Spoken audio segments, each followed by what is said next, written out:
Yang ji jimbur zirdan nimi zhang zone munum jimbur nga gyata bakar tarngan tsanto shirmarto. Tumba tikje jan la ki sham tsar mechan rawar tsaringi zhang kamsa jawar tikji shan la yi larma. Jime panzo jala sara de gongje topan pawar shinji lo, gongje topan pawar shinji lo, gongje topan pawar shinji. Profound and subtle Dharma is rarely encountered in eons. Now we can hear and follow it. May we realize the Tathagata's meaning. To liberate sentient beings, please generate bodhicitta before today's teaching. What are we teaching today? It should be the Sutra of Great Liberation. Today, this section contains many questions and answers with the Buddha. These questions and answers with the Buddha during our study, which are extremely important for our practice. So if you can remember them, we may not be able to finish everything today. There are approximately 80 questions and answers, 80 questions and 80 responses. If we summarize them, there are a total of 20 major questions. For each question, when the Buddha answered, he responded using 4 Dharma teachings. This is extremely helpful for our practice. Everyone should memorize these 20 teachings well. Actually, in other sutras, there are also many such questions and answers. For example, there is a sutra called the Suvikranta Vikrami Paripurcha Sutra. In the Suvikranta Vikrami Paripurcha Sutra, there are also 32 questions and answers. There is also in the Sagaranagaraja Paripurcha Sutra, which has approximately 49 questions and answers. Among these, some of the teachings we discussed today are also covered. But what we're teaching today, the main questions here, are actually the 80 questions from the Sutra of Great Liberation. These 80 questions, there is a sutra called the Vishesachinta Brahma Paripurcha Sutra, which has a special chapter on the 4 Dharmas. The questions in this 4 Dharmas chapter, which is exactly the same with these 80 questions, and except for a very few words. Moreover, the translation style of this sutra, because the Vishesachinta Brahma Paripurcha Sutra was actually translated by Kumarajva, and there are others, such as Bodhiruchi of Northern Way, who also has a translation, different versions. But Kumarajva's translation is still very easy to understand. It is said that this sutra, this scripture, exists in the languages of various countries around the world. Currently, there doesn't seem to be a Sanskrit version. There is no Sanskrit version of this sutra. The only one is in Sogdian, which is like a language from the Iranian area, an ethnic language from the Middle East region. In this language, there also have some other versions. As for our Tibetan version, this sutra exists in Tibetan as well. They are now doing the 84,000, the Buddhist text translation project, are translating it into English and other languages. If you have time, you should be able to take the 4 Dharmas chapter from the Vishesachinta Brahma Paripurcha Sutra and the 80 questions here and compare them side by side. In the process of comparison, you should be able to see very clearly, including the way each question they asked, they are exactly the same. Today, we are mainly teaching these instructions. In the sutra at that time, Akashagarbha Bodhisattva addressed the Buddha saying, in the Tibetan text, here there is Bhagavan, Bhagavan we are now. With this, might it be better? Because at that time when Akashagarbha Bodhisattva addressed the Buddha, first there was a form of address, Bhagavan. We now wish to ask about the causes and conditions of the Bodhisattva's body. At that time, he wanted to ask. Akashagarbha Bodhisattva addressed the Buddha saying, what questions do we wish to ask before the Buddha today? The various causes and conditions by why bodhisattvas seek bodhi, we wish to ask the Buddha this question. If the Buddha permits, we dare to ask. Akashagarbha Bodhisattva didn't ask directly. First, he sought the Buddha should give me the permission to ask. If the Buddha allows, if the Buddha permits, then we dare to ask with courage. In the Mahaparinirvana Sutra, it also says that if 2 people want to attain immeasurable merit, cut off the cycle of birth and death, and overcome demonic forces to asking questions, it will bring immeasurable merit. What are these? One is skillful questioning, and one is skillful answering. Because when asking questions, if one is skilled at asking, the question is very valuable and meaningful. If the one who answers is also very wise, then this question is also very valuable. So in the Mahaparinirvana Sutra, 1 is a skillful questioner and 2 is a skillful answerer. Skillful questioning and skillful answering are very important. Of course, regarding the Buddha and Akashagarbha Bodhisattva, everyone knows whether from the perspective of asking questions or answering questions, they are incomparable. Here, he very humbly says, if the Buddha permits, I wish to ask the Buddha. Then the Buddha said, Excellent, excellent, good son, you, in the presence of countless hundreds and thousands of Buddhas. The character for kalpa after this is not needed. You, in the presence of countless hundreds and thousands of Buddhas, have planted various good roots and long understood the skillful means practiced by bodhisattvas. On behalf of all bodhisattvas, you ask about the firm path to Bodhi. Ask as you wish, and I shall explain and clarify for you. At that time, the Buddha answered Akashagarbha Bodhisattva like this: Excellent, excellent, good son, you, in the presence of countless hundreds and thousands of Buddhas, it's not the kalpa here, but rather in the presence of countless hundreds and thousands of Buddhas, you have planted many good roots. And you have long understood all the 6 paramitas and 10,000 practices of the bodhisattvas, the skillful means practiced, the various means to benefit sentient beings. For this point, we can also look at the biography of Akashagarbha Bodhisattva in the biographies of the Garland of Jewels, the 8 great bodhisattvas. Everyone should be very clear, because Akashagarbha Bodhisattva, his entire aspiration and his many actions of benefit sentient beings are also in the Garland of Jewels, the 8 great bodhisattvas. If it's convenient for us this year, I'm thinking just like the other day when we taught the Prasanapada, some of the content inside of the 8 great bodhisattvas, I can briefly teach it when the time comes if it's convenient. Then here it says, on behalf of all bodhisattvas, you are asking for these bodhisattvas, those who study the bodhisattva path, asking about the firm path to Bodhi, which is very meaningful. You are asking not for yourself. Everyone knows that. As for Akashagarbha Bodhisattva, for a long time he has always understood the emptiness teachings of all phenomena, so he may not necessarily have such doubts. We can say he is knowingly asking. But if knowingly asking, he is asking on behalf of sentient beings, on behalf of these bodhisattvas.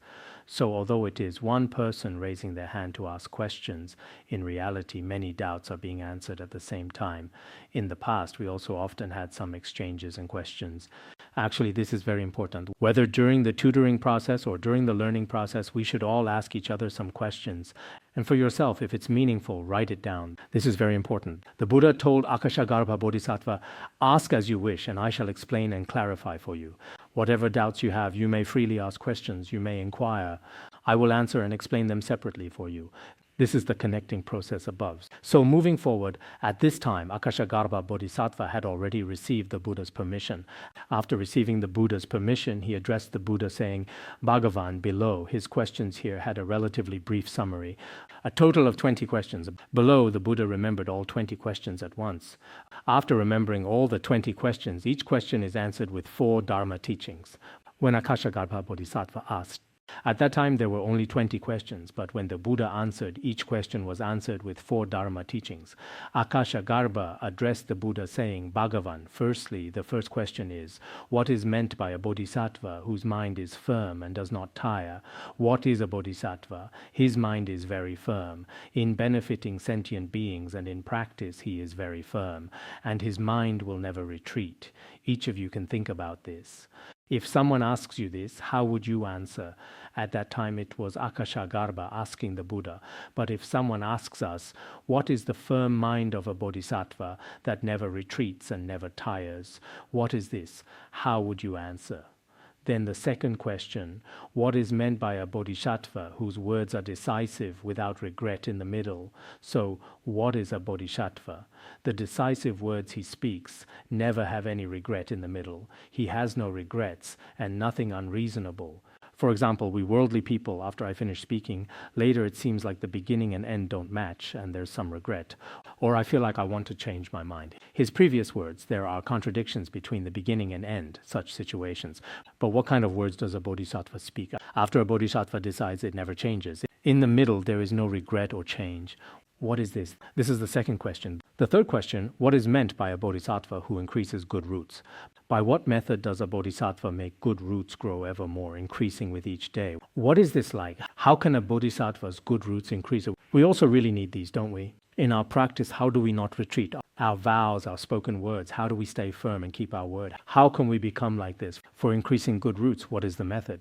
What is meant by a bodhisattva who has no fear, whose deportment does not waver? What is a bodhisattva? He has no fear or dread whatsoever.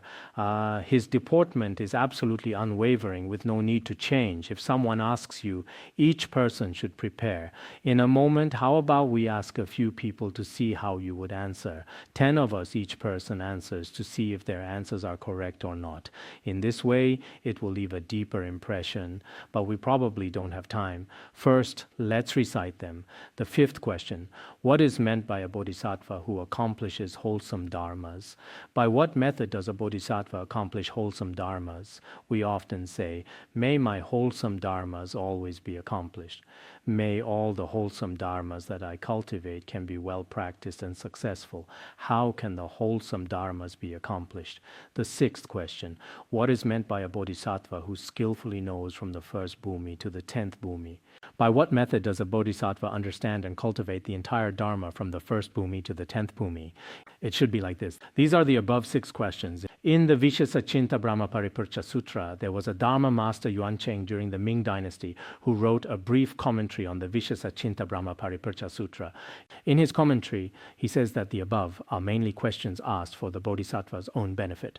The next 2 questions, the 7th and 8th, are about benefiting others. The following 12 questions are all about both self-benefit and benefiting others. But when I looked at the following questions, it seems there is basically both self-benefit and benefiting others.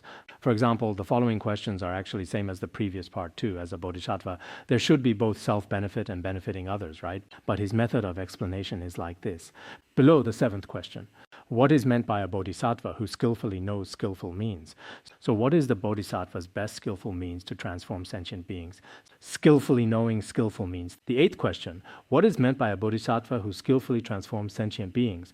What is meant by a bodhisattva skillfully transforming sentient beings? Skillful transformation, skillfully teaching and transforming sentient beings. Then the 9th question: what is meant by a bodhisattva who, life after life, does not lose the bodhicitta? What is a bodhisattva? Life after life, not losing the bodhicitta. In Chinese, life after life works. What is a bodhisattva? Life after life, not abandoning bodhicitta. By what method? The meaning might be like this. What is meant by a bodhisattva who practices with one mind and without mixed practices? Here we should add a character for practice. Now, what is a bodhisattva? Able to practice with one mind without becoming mixed practices.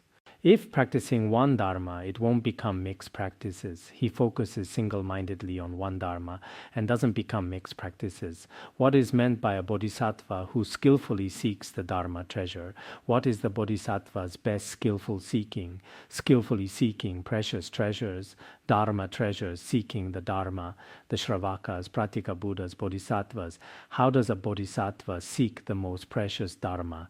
Just now, this should be the 11th one. Then the 12th. What is meant by a bodhisattva who skillfully emerges from the sins of breaking precepts and violating rules? By what method does a bodhisattva skillfully emerge from the sins of breaking the precepts? The sins from breaking the precepts?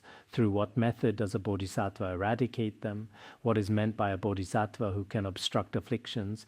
By what actions or practices does a bodhisattva obstruct afflictions, meaning to cut off afflictions? Then the 14th. Just now was the 13th, then the 14th question. What is meant by a bodhisattva who skillfully can harmonize with and enter great assemblies? By what method does a bodhisattva harmonize with sentient beings and enter into great assemblies? Some of us always don't fit in with the group like sharp corners. They can only survive alone. If they interact with others, conflicts with this one, conflicts with that one. Some people really, I don't know, maybe it's karma from past lives, bad relationships with those leaders, bad relationships on both sides, and bad relationships with those subordinate. In all directions, above, middle, below, front, back, left, right, east, south, west, north, in all 4 directions and 4 corners, all in conflict. This is due to karma from past lives. Some people above and below, front and back, can harmonize with all kinds of sentient beings. We should learn this even more. Later you'll see. What kind of person can truly enter into great assemblies? If you don't enter into great assemblies, you can only retreat alone in a mountain cave. Other than that, people who don't fit in, who don't harmonize with sentient beings, is truly live in great suffering in this world.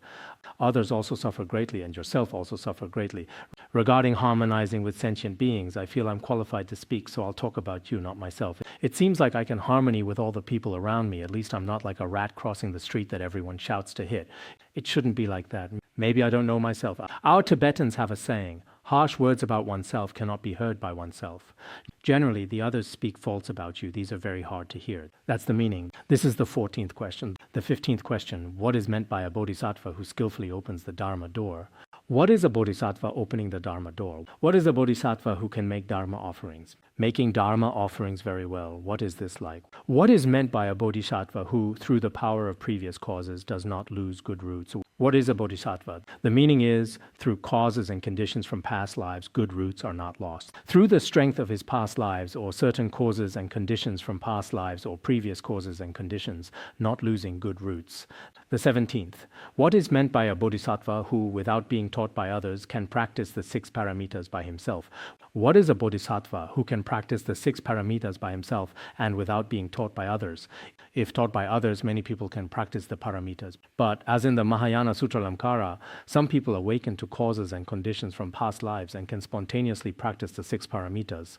The 18th. What is meant by a bodhisattva who can abandon dhyana and manifest birth in the desire realm? What is a bodhisattva? Abandoning his own love for the blissful, mindless tranquility of dhyana and coming to the desire realm to transform sentient beings. By what method does a bodhisattva do these things? What is meant by a bodhisattva who, regarding all the Buddha's dharma, attains non-retrogression? The question asked seems similar to the following. We'll look at it again later. Combined with each question below, those of you doing the commentary, the question I just asked should be like this, right?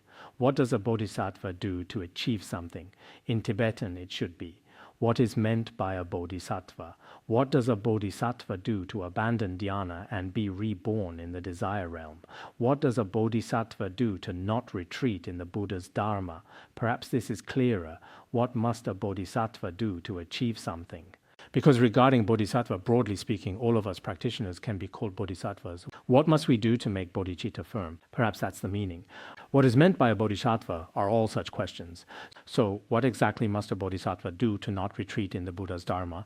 Many of us in the beginning have diligence and joyful minds. Then gradually, you can see from many of their behaviors that their enthusiasm has gradually changed. After a while longer, it completely retreats. So non-retrogression is truly very important. Then the last question, what is meant by a bodhisattva who travels in the 3 realms, teaches and transforms sentient beings, causing their good roots to increase, not severing the Buddha nature? What does he do? A bodhisattva travels in the 3 realms and then teaches and transforms sentient beings. Moreover, the good roots of these sentient beings continuously increase. And the Buddha seed does not break, not severing the Buddha nature. We often say cutting off good roots, severing the Buddha seed. Actually, it's impossible to truly sever the Buddha seed, but it's possible that for a very long time the Buddha seed cannot ripen. For example, causing others to develop wrong views, causing others to slander the 3 jewels, so in this way the Buddha seed is severed. In the Vishesachinta Brahma Paripracha Sutra, severing the Buddha seed, what's discussed here is severing the Buddha nature. Buddha nature and Buddha seed have the same meaning here. So the last question is saying, how does a bodhisattva in the 3 realms teach and transform sentient beings, causing the good roots of sentient beings to increase and not severing the Buddha seed of sentient beings? It seems in the Vishesachinta Brahma Paripracha Sutra, the meaning is that the bodhisattva himself, how does he increase good roots and not sever the Buddha seed? There may be a slight difference. Not severing the good roots of sentient beings or not severing the bodhisattva's own good roots. In terms of wording, there may be a slight difference. But the meaning here, the Tibetan meaning, is exactly the same as the meaning here. Everyone should remember what we're learning now in the Sutra of Great Liberation, the 20 questions asked by Akashagarpa Bodhisattva, who at that time had asked all of them in one breath. Perhaps at that time the Buddha didn't have any recording device. Below, these 20 questions are answered one by one. When I was in other schools, at most, after asking 5 questions, I couldn't remember anymore. I'd look for a pen. Some people really like to ask, this is the first question, this is the second question, the third question. 3 questions are still manageable. Then 4 questions, 5 questions, beyond 6 questions, I'd forget many of the earlier questions. Look at the Buddha. Who can compare with him? 20 questions. Below, the Buddha said, wow, you asked so well. Now I will answer them one by one. Listen carefully. Later, let's see if someone can ask several questions and try. Ask 20 questions, 10 questions, and see if you can remember them or not.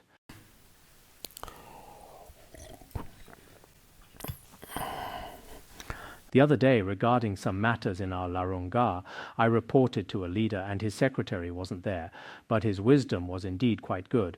I explained 6 issues to him. Later, when he answered me, he answered all 6 questions one by one. Wow, I thought that's pretty good. His worldly wisdom is quite good. Dharma wisdom may not work, though. Below, at that time, the Bhagavan praised Akashagarbha Bodhisattva, saying he praised Akashagarbha Bodhisattva. The questions you asked are especially good. Excellent, excellent. You are able to ask the Tathagata about the affairs of Bodhisattvas.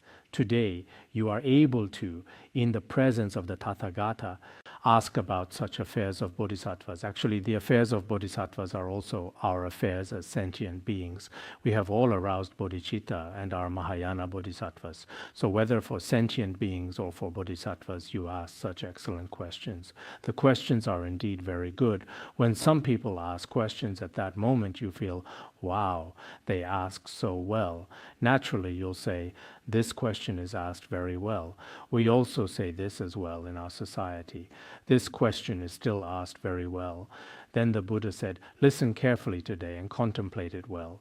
Listen carefully and attentively today, and when I answer you, contemplate it well and keep it in mind.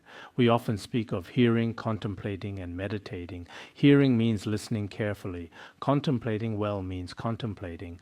Mind means keeping in mind. Meditating, keeping it well in mind. About this point, it has in the Tibetan text. But in Chinese version, it seems there's nothing in the Dunhuang manuscript either.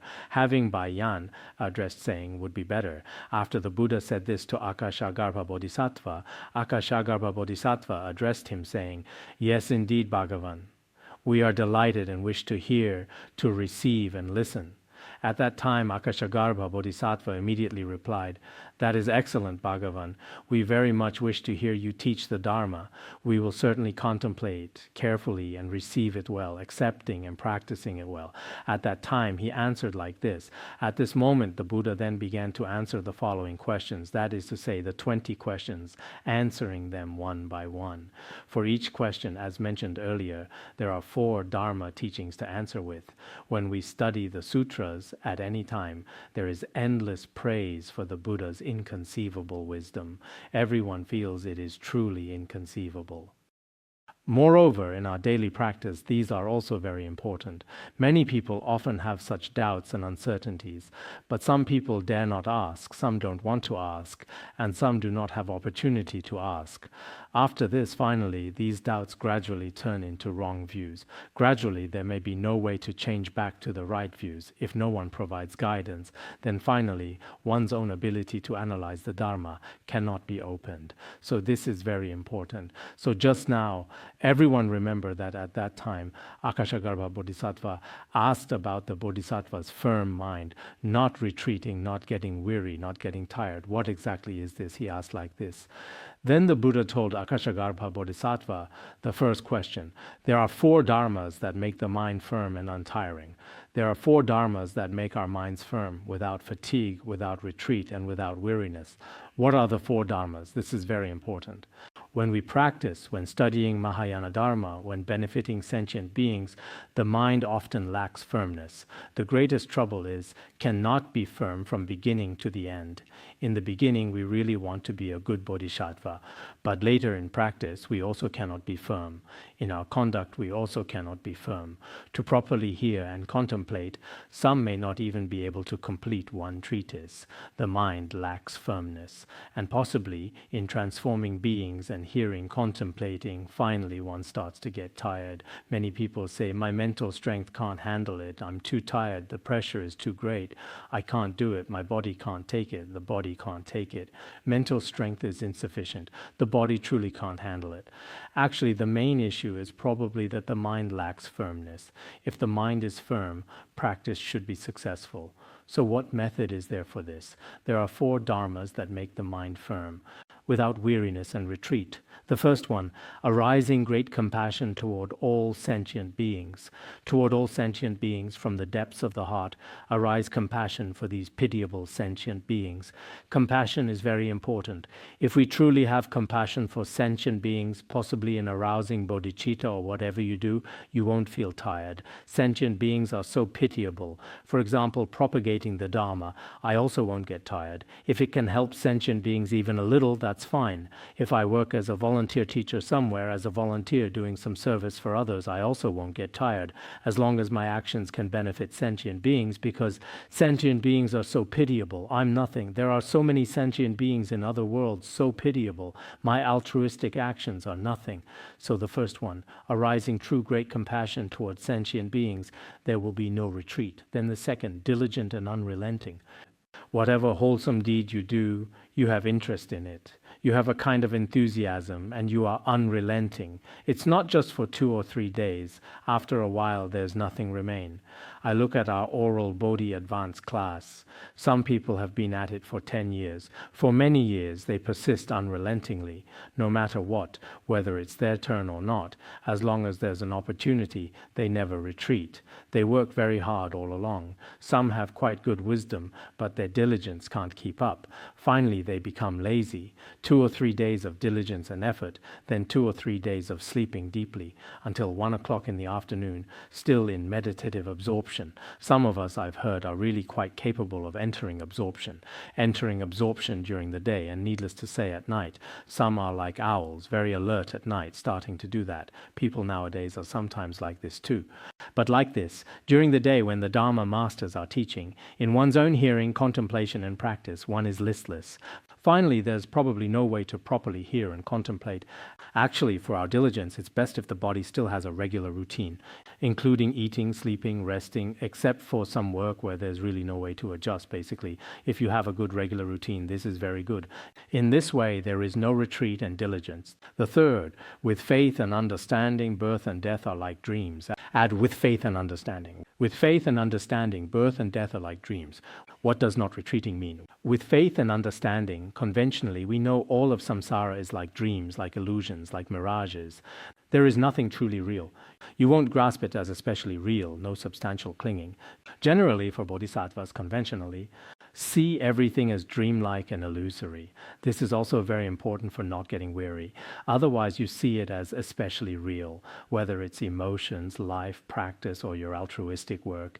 If you feel it's especially real, in the end, weariness will come from your substantial clinging. If conventionally you've studied Madhyamaka or studied finding comfort and ease in the illusoriness of things, certainly it's dreamlike and illusory. You won't cling too much. This is the third one.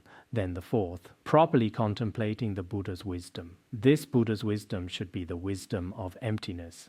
We must truly, with proper intention, contemplate the Buddha's wisdom. In the previous class, we also discussed the Uttara Tantra through the meditative equipoise of non-conceptuality and the post-meditative worldly wisdom to attain true Bodhi. What is the Buddha's true wisdom? What distinguishes it from other non-Buddhist paths? What is unique? It is the Buddha's wisdom. Understanding that all phenomena are free from the 4 extremes and 8 elaborations, such a state. So we should often contemplate with our own wisdom the teachings on emptiness brought by the Buddha's wisdom. If you possess these 4 dharmas, the mind becomes firm and does not tire. So at that time, whether you are benefiting sentient beings or transforming them, you won't get weary, you won't get tired. As it also says in the Mahayana Sutra Lamkara, the Buddha's children, relying on supreme diligence, ripen sentient beings. For the sake of others' single wholesome thought, even through long kalpas, they never tire. Because those who have aroused Mahayana bodhicitta in transforming and ripening sentient beings are extremely diligent. So for the sake of a single wholesome thought arising in one sentient being's mind stream, even if they dwell in samsara for long kalpas, they won't develop a mind of weariness. We are truly very envious, let alone dwelling for 1 kalpa, if only for 1 month, for the sake of arousing bodhicitta in one sentient being's mind stream. If we let them to live with us, it is not easy for us. Sometimes we send some dharma friends to care for sick people. In the beginning, they will say, I'll go. After getting there and say, I want to come back. I've already been here for a week now. I can't do it. That's also understandable. Everyone has various difficulties in various aspects, but truly these four dharmas make our practice firm, not tiring for the sake of sentient beings. Everyone should remember this. Below is the second major question.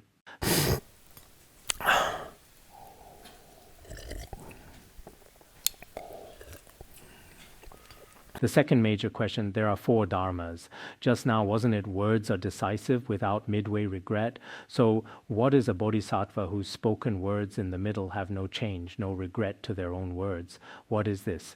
Actually, there are four kinds of dharmas. What are the four dharmas? First, decisively teaching the dharma, understanding selflessness. The decisive dharma spoken by a bodhisattva without any midway change or regret. What is this?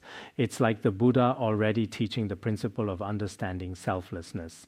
Everyone knows that selflessness is the lion among humans roaring about the nature of emptiness. It should be mentioned in the Ratnakuta Sutra. Among us humans, what the Buddha taught is comparable to the lion's roar. What is the lion's roar? It is the Dharma door of emptiness. So the Dharma of selflessness, no matter how many people come to examine it, except perhaps for guiding certain sentient beings.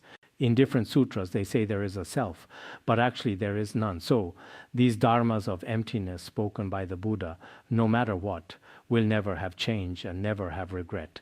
Those who have studied the root stanzas of the Middle Way and Madhyamaka are all understand clearly. This will not change, will not have regret. This is the first. Then the second, decisively speaking of all birthplaces, having no delightful characteristic. What the Buddha said, or what bodhisattvas say about birthplaces, that is, the birth and death places of the 6 destinies of samsara, is having no delightful characteristic, not having even a bit of the characteristic of real happiness. In the 5 destinies there is no peace. In an impure room there is no wonderful fragrance. As also said in the Parinirvana Sutra, we are like sentient beings in excrement. Actually, all sentient beings, high and low, do not have a single true happiness. As mentioned before, sentient beings' so-called true happiness is not firm. In the 6 realms, there is no true happiness. And there is no true happiness, since impermanence definitely has harm. What is harm is not happiness. Like, if our reason from this principle, everyone should understand very clearly. So in the 3 realms of samsara, there is no happiness. The 3 realms are unsafe, like a burning house, like such principle. This is the second. Then the third, decisively always praising the Mahayana. The decisive words always praise the Mahayana. This will absolutely never change. We know that the spirit of the Mahayana is truly and completely the spirit of altruism. The spirit of altruism, whether in the past, present, or future in this world, should be worthy of praise. If altruism is not worthy of praise, or is worthy of slander, then this world has already become upside down. So such words will never change in the middle. This is the third. And the fourth, decisively speaking of sinful and meritorious karma, not losing karmic results. The meaning is proclaiming the sinful karma and meritorious karma of sentient beings will never lose their karmic results in the middle. We often say that even the stars in the sky can fall. The ocean can also dry up, but cause and effect will never be exhausted, depleted, and so on. There are many such teachings. The law and rule that good has good retribution, evil has evil retribution, that will never change. And there won't be, I said this before, but later I actually regret it. It's not like this. There won't be such a situation. These are the 4 kinds of dharmas as a bodhisattva possesses. After speaking, there will be no midway change. Understand it in this way. This is the 4th dharma. Of course, some ways of explaining this maybe have other ways to explaining as well. When it's convenient for you, Master Yuancheng's brief commentary on the Vishesakhinta Brahma Paripracha Sutra, you can also refer to it. I didn't have time to look at this. Based on understanding the Tibetan and Chinese, I explained it this way. This way, it should be explainable. Indeed, in this world, these words will not be changed, and we can experience it too. It's not something others have said. Look at what's here. The meaning of emptiness, the meaning of cause and effect not being false, or the meaning of samsara suffering, the merits of the Mahayana, and these can be told to anyone. Even people without faith, they should be able to accept such principle. Then the third major question, there are 4 dharmas to increase good roots. What are the four? First is upholding precepts. Second is extensive learning. Third is generosity. Fourth is ordaining. These are the four dharmas. There are four kinds of dharmas that increase good roots. What are the four? Just now, what dharmas does a bodhisattva use to increase good roots? So here, everyone also very much hopes to increase good roots, not to let all good roots completely gone and all evil karma flourishing. None of us want this. First, upholding precepts. Whether you uphold the precepts of taking refuge or lay precepts, monastic precepts, bodhisattva precepts, or tantric precepts, upholding precepts increases good roots. For all of you, as mentioned in the Surlekha, letter to a friend, precepts are like the great earth for those moving and still, the foundation of all merits. So it's extremely important, as also mentioned in the Mahaprajaparamita Shastra, one who upholds precepts possesses peace, reputation spreads far, and is loved and respected by humans and gods. One who upholds precepts, on one hand, possesses peace. Also, their reputation is propagated in all directions. Also, humans, gods, and many sentient beings naturally respect, passionately love, and like them. The first, upholding precepts, is essential. Like in our Larunga, lay people have lay precepts.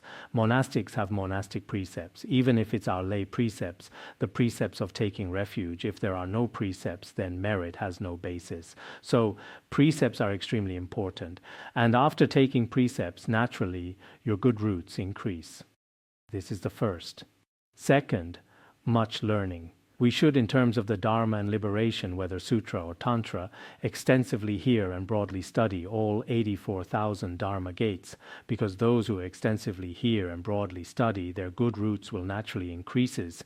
If they only listen to one class and do nothing else, sometimes they're either lazy or gossiping or always distracted, playing video games. Such people's good roots cannot possibly increase.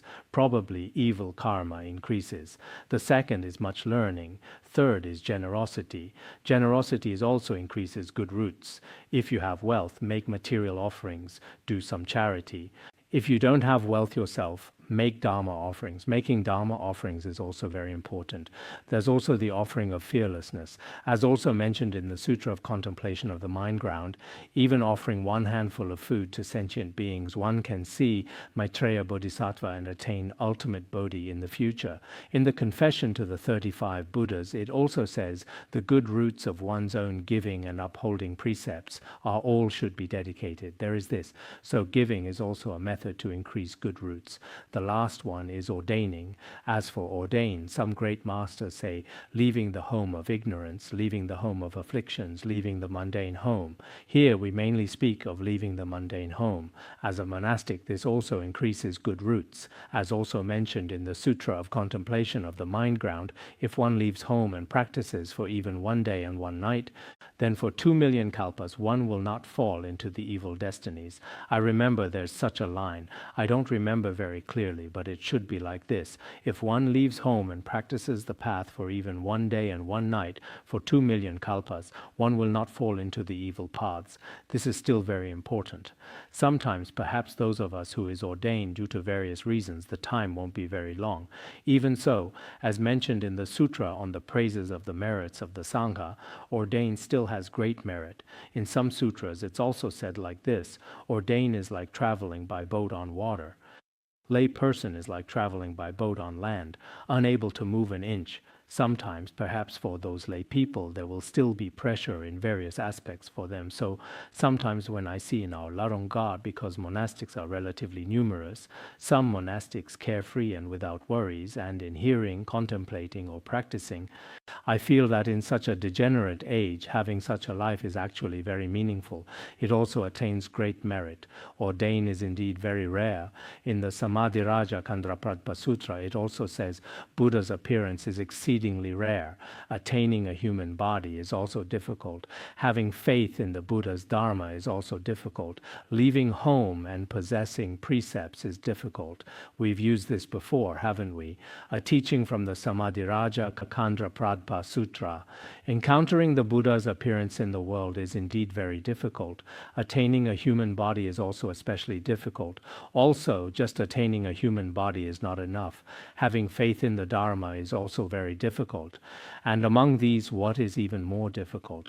Leaving home and possessing precepts. Some may have ordained, but it's just in appearance, not necessarily possessing pure precepts. Some not only have ordained, but actually also have pure precepts. Such people, throughout the entire cycle of birth and death, they all have the opportunity for liberation, which is also very meaningful. So it says here, if someone has precepts, much learning, giving, and ordain, the good roots are easily increased. The 4 methods for increasing good roots have been explained. And next we are now discuss the 4th question. A bodhisattva further has 4 dharmas, having no fear, deportment, unwavering. If a bodhisattva possesses 4 dharmas, he will not waver and will not have terror. His entire deportment will not change. What are the 4 dharmas? The first is losing benefit. The second is ill repute. The third is insult. The fourth is suffering. This is somewhat different from the previous pattern and method of understanding the text.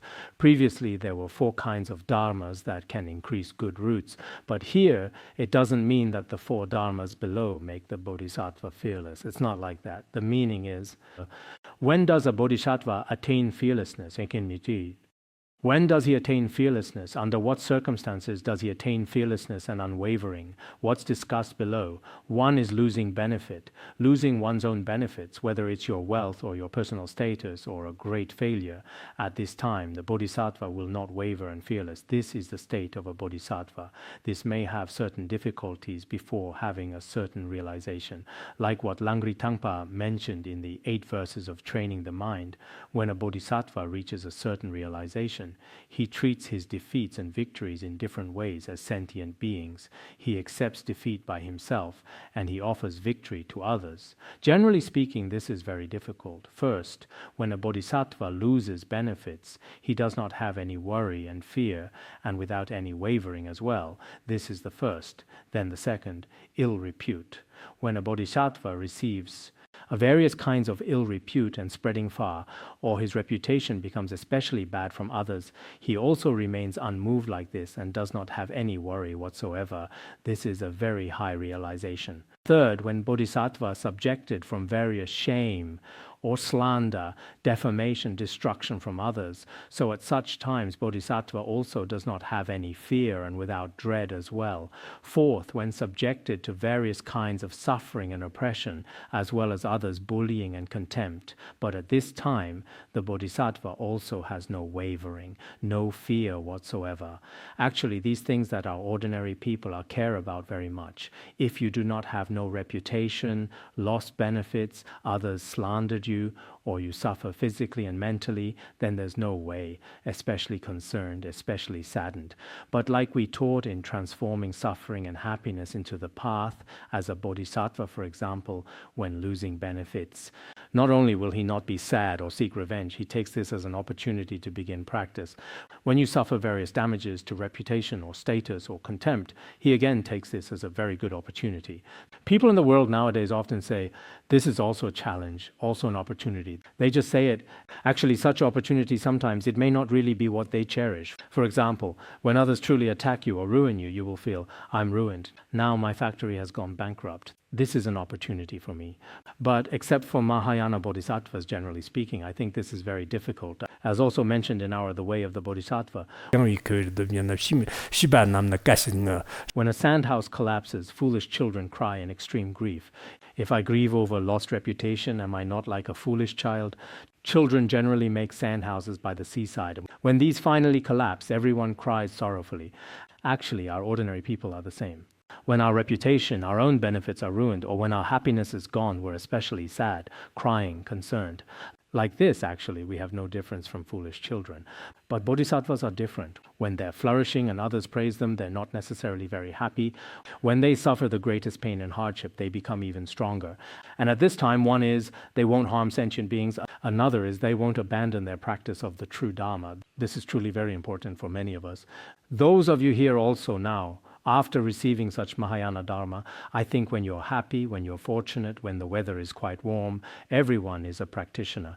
And everyone will think, wow, how well I practice. But when encountering some adversity, when encountering obstacles, when body and mind are unhappy, your original ordinary person's true face is completely exposed at this time. At that time, whether you're truly a practitioner or not, you can see it by yourself, especially when you're facing adversity. It's the best way to observe your own practice realization. Usually you think, it seems my practice is quite good. You even think you have some relatively high realization, the awareness of Dzogchen's unborn and unceasing, the Madhyamaka realization, free from the four extremes, the realization of Mahayana bodhicitta.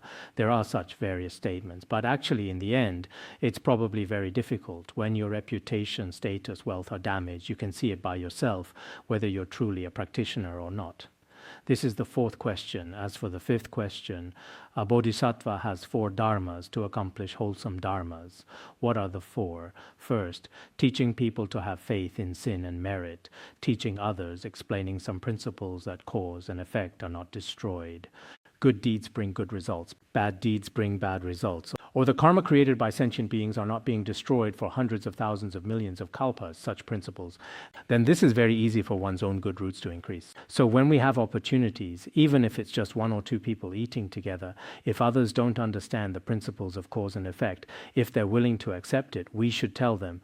If others aren't willing and you forcefully want to tell them, then this is probably not appropriate. Second, giving without seeking reward. Whatever kind of giving, whatever kind of wholesome deed you do, according to Mahayana principles, never seek reward. And now many people do some charity. It is like when they help others, they seek reward. Oh, I once did such and such for you. If you're not good to me, then I'll also be somehow not good to you. This is the behavior of ordinary Hinayana and ordinary people. If it's a bodhisattva, they give freely without seeking reward. Third, protecting the true dharma, guarding the true dharma. Guarding the true dharma is also the most important method for increasing wholesome dharmas.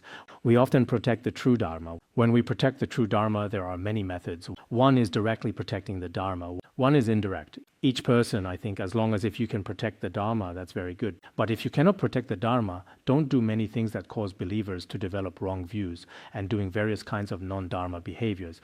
Actually, this is a very frightening thing. So protecting the dharma is indeed very important. It seems in the Samyuktagama at that time, King Ashoka made offerings to many stupas, including Shariputra, Maudgalyayana. He made offerings to their stupas with various precious treasures. At that time, he asked Upagupta, asked an arhat. He felt these people made great contributions to the Dharma, so he made more offerings of gold, silver, and precious treasures. Later, as for Ananda, after the Buddha's nirvana, Ananda performed the compilation and making an even greater contribution. So his stupa had many merits, so he made even more offerings. There was an arhat called Bakula. It seems when the Buddha was in the world, he also didn't say a single Dharma word.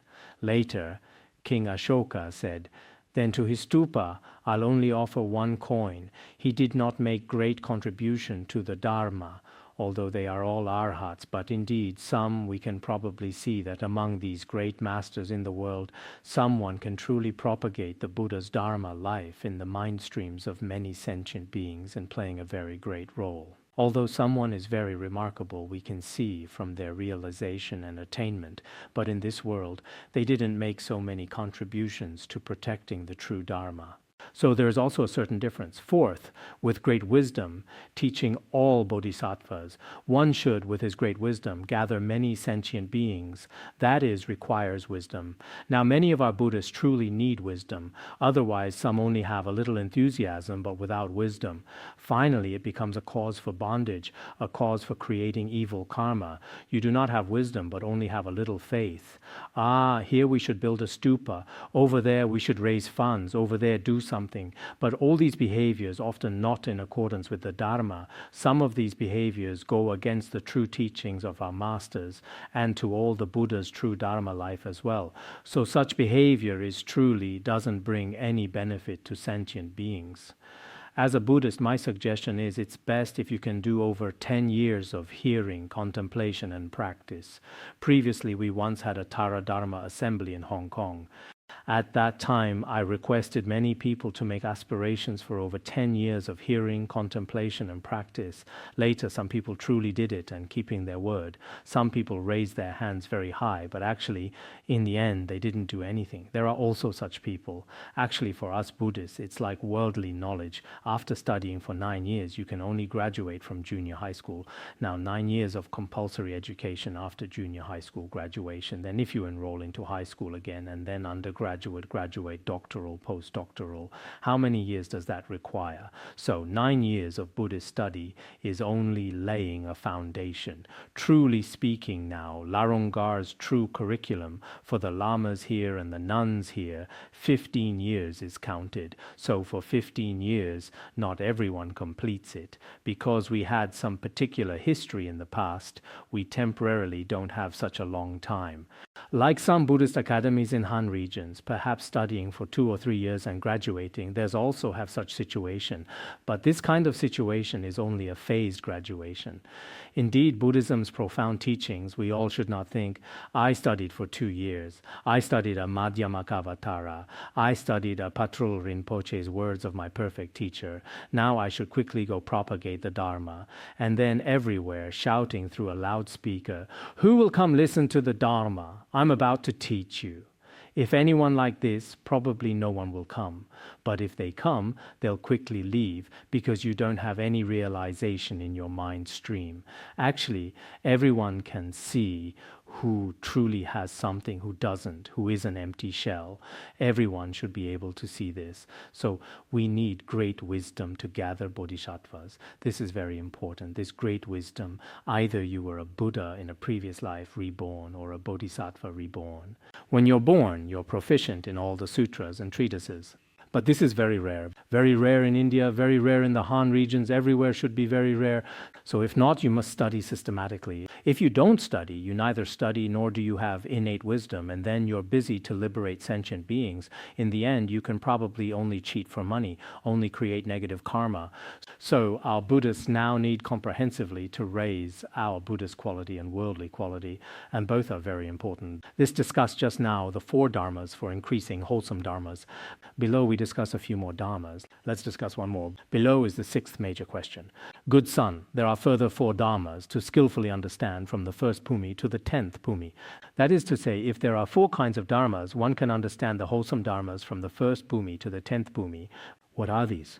First, for a long time, planting good roots. This definitely requires that we need to understand from the 1st bhumi to the 10th bhumi's goodness. Skillfully understanding, right? Let me see how the Tibetan text says this. Understanding from the 1st bhumi to the 10th bhumi. So if we want to understand the merits and good roots from the 1st bhumi to the 10th bhumi, first is planting good roots for a long time, not for 1 or 2 days, not for 1 or 2 years. Now some of us, after studying for a few years, they feel they are very remarkable, even after a few months, and always thinking you are extremely remarkable. But actually, it's not quite like that. This is the first. Second, to be far from all faults through confession, because the afflictive obscurations and cognitive obscurations through confession, through wisdom, are severed. Third, skillfully knowing skillful means, to skillfully understand the skillful methods for liberate all sentient beings. Skillful methods will also be discussed below. Fourth, diligently practicing with vigor, then dedicating to Bodhi. This is understanding the merits from the 1st bhumi to the 10th bhumi. Let's discuss one more. As for the 7th question and answer, a bodhisattva has 4 dharmas to skillfully know skillful means. A bodhisattva has 4 kinds of dharmas. Didn't we mention before the skillful means? Skillfully knowing skillful means. Some of us say, I really want to liberate sentient beings. But in various sutras, they all say we need skillful means. So how exactly I can have skillful means?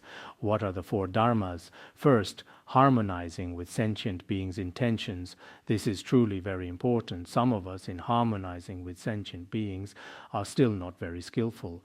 Usually we feel we're fine, whether it's their profession or various aspects are all fine. But once interacting with sentient beings, in the end you also get hurt by them, and others are also very distressed from many aspects, including our volunteer staff here. In the beginning, they are all very good. Then, when the year of service is complete, basically, they mutually don't want to talk to each other. It is very pitiable. actually it shouldn't be like this, but they may think themselves, perhaps because you never learned about harmonizing with sentient beings before, you are also especially stubborn with heavy afflictions and your speech is always relatively sharp. After this, sometimes your own wisdom is also limited. So harmonizing with sentient beings' intentions is very important. As also mentioned in the Avatamsaka Sutra, if a bodhisattva can harmonize with sentient beings, this is harmonizing with making offerings to all Buddhas. If we harmonize with sentient beings, actually, this is making offerings to Buddhas. The merit is also very great. This is called harmonizing with sentient beings. Second, arising a mind of rejoicing in others' merits. Whatever merits that others have, we develop a mind of rejoicing without jealousy toward them. What is called rejoicing? In the Mahaprajna Paramita Shastra, it says following and rejoicing, following others' merits, following others' good roots, following and arising a joyful mind. But many of us, people have jealous minds. As long as others are happy, as long as others are doing great, they feel especially unhappy. Our Tibetans have a saying, you don't worry about your own decline, but you're very worried about others' rise. As long as others, for example, if others' grades go up, if others dress better, if others live better, like this in your heart, it's like being cut by a knife. I don't know. Now, many people truly like this, and we can see it clearly. Even for monastics, some people, as long as they see others slightly better, their own hearts are especially uncomfortable. When the heart is uncomfortable, certainly in behavior, they can create various kinds of things. On the surface, it seems like rejoicing in merits. You're so capable, you're getting better and better now, so great. But actually, is it truly rejoicing? It's not rejoicing, it's following suffering, following resentment. Third, when there are transgressions, repenting them. This month is all an important time for the Buddha. From tomorrow or the day after, the Tibetan calendar's 4th month begins. Every year, we recite Vajrasattva 400,000 times. Everyone should begin now. I heard that last month some were saying Om Basa Do, some Basa Do, not properly reciting the Vajrasattva mantra, all Basa Do, very, very quickly. Previously once, the steward Sodun and His Holiness Jigme Phuntsok Rinpoche, His Holiness Jigme Phuntsok, asked, how many have you recited? He said, I've recited over 20,000. His Holiness Jigme Phuntsok said, you recite too slowly. We've all recited 60,000. The steward Sodun said, then I'll just move my fingers faster. His Holiness Jigme Phuntsok's meaning was, it's not reciting how fast with the mouth, so I need to move my fingers faster. He indirectly said that His Holiness Jigme Phuntsok's recitation is not fast with the mouth, so perhaps I need to move my fingers faster. So when we recite Vajrasattva also, if we don't recite now, perhaps later, even if the fingers move faster, it won't be fast enough. Still, every day, some are very capable of reciting, basically around 100,000. But we may find reciting 100,000 a bit difficult unless your fingers are especially fast. So, a bodhisattva is also like this. You see, for skillful means, one is harmonizing with sentient beings, one is truly rejoicing in others' merits. Many of us thinking, how can I have skillful means? Actually, it's truly like this. If I truly have skillful means with sentient beings, harmonizing with others, this is still not enough. One is, you need to know sentient beings' minds and also rejoice. You yourself also often confess, don't be too arrogant. You certainly have many transgressions. If our own evil karma is very deep and heavy, it won't work. Then fourth, requesting the Buddha to turn the great Dharma wheel. If there are Buddhas, request the Buddha to turn the great Dharma wheel. If there are no Buddhas, spiritual masters turn the Dharma wheel. Let some Dharma friends, spiritual masters, and good friends, these also teach more. Like this, your own skillful means for liberate sentient beings can be practiced. These 4 dharmas are the Bodhisattva's skillful means. Today we've already discussed the 7th questions. So for 7 questions, 28 dharmas have been explained. Om